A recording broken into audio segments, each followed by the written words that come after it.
Queridos amigos, hay una característica particular en el Evangelio de Marcos, ¿no?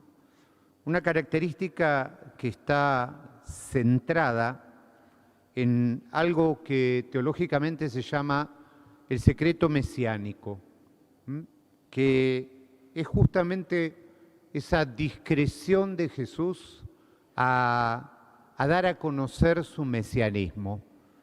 En gran parte esto está sostenido porque el mesianismo de Jesús no es el mesianismo que todos esperaban o precisamente a lo largo de la historia, en la multiplicidad de pequeños mesías con minúscula que van apareciendo, todos esos mesías caen cuando no cumplen la expectativa del mesianismo que los otros ponen en ellos, ¿no? Entonces, de hecho, el único momento en el Evangelio de Marcos que Jesús va a manifestar claramente que es el Mesías, el Hijo de Dios, es cuando frente a Herodes está atado de pies y manos. Ahí recién Jesús manifiesta su mesianismo, no antes. Y por eso Jesús va preparando sin mucho éxito el corazón de sus discípulos, ¿no? Cuando Jesús habla de su pasión, es como que los discípulos miran para otro lado. Les cuesta entender, les cuesta entender. Recuerdo hace muchos años, cuando todavía ejercía la docencia, ¿no? Recuerdo que una discusión que habíamos tenido y hablando un poquito de lo que significaba la responsabilidad en la vida, recuerdo a alguien que levantó la mano y me dijo, pero eso es un bajón, ¿no? Y yo, que tenía 20 y pico de años, le dije, entonces entendelo, la vida es un bajón. Y precisamente ese bajón que a veces rehuimos en nuestra vida cuando atravesamos momentos difíciles o cuando de alguna manera no tenemos la capacidad para ver o atravesar el momento del otro, ¿no? Tendemos a dar más espacio a una especie de tristeza, de desánimo, de explicaciones, ¿no? Olvidándonos que precisamente lo cristiano no es explicar, es compartir. Y de alguna forma porque nos da mucho miedo y nos da pareciera la certeza de que Dios nos ha abandonado.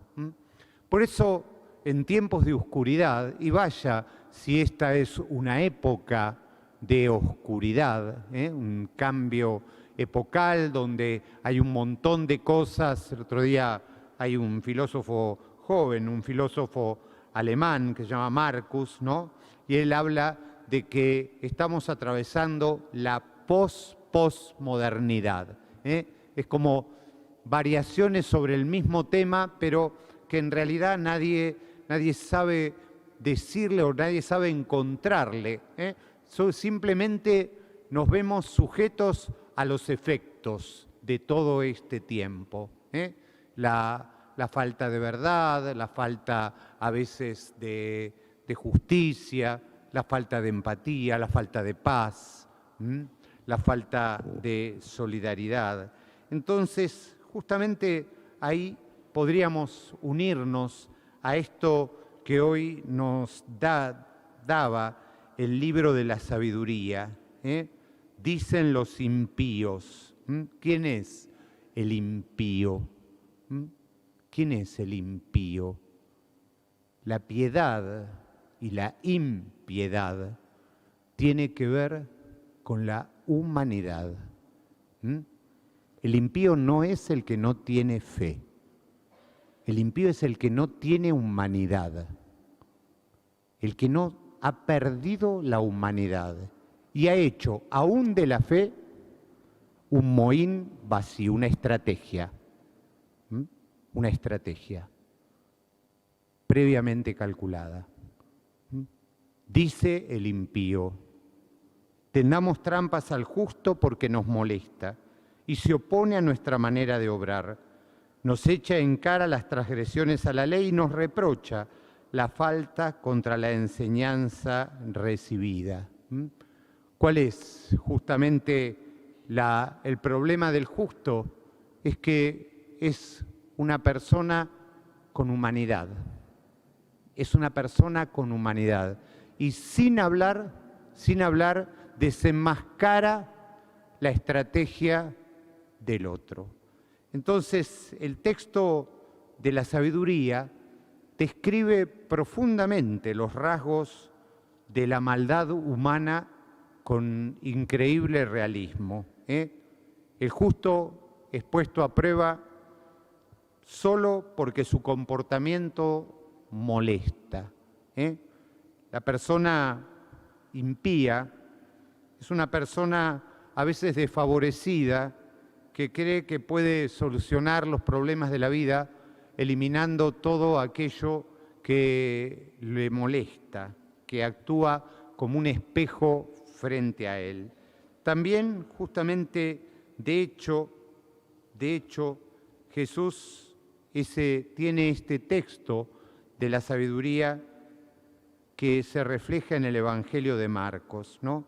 Que nos hace percibir, por sobre todas las cosas, el dolor de Jesús.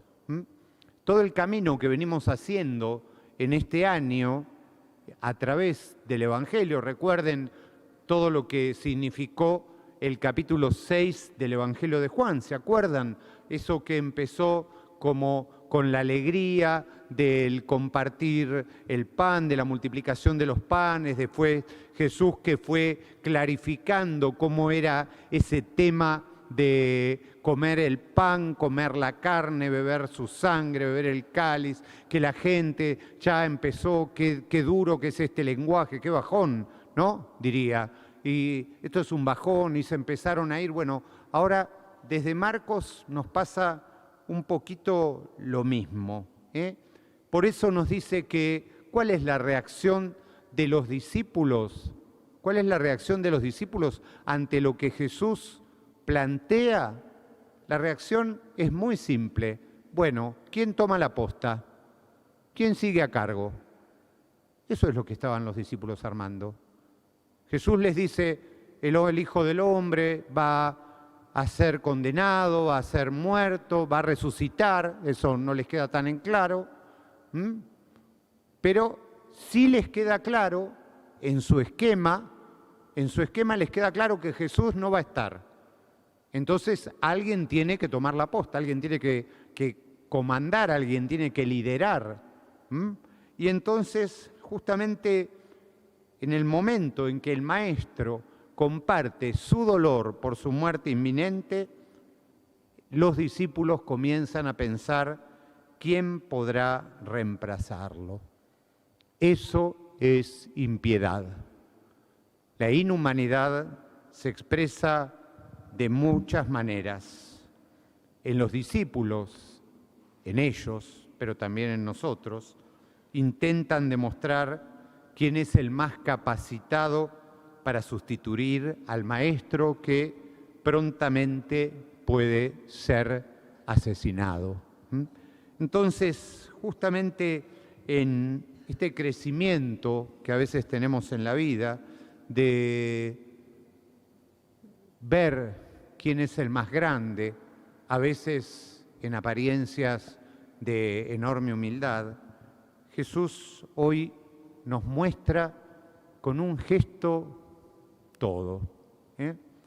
Ante ese comportamiento de los discípulos, Jesús no pide compasión para sí mismo, no pide atención, sino que aprovecha el momento para dejar en claro algo que muchísimo tiempo después los discípulos van a entender. ¿Cuál es el verdadero sentido de la vida?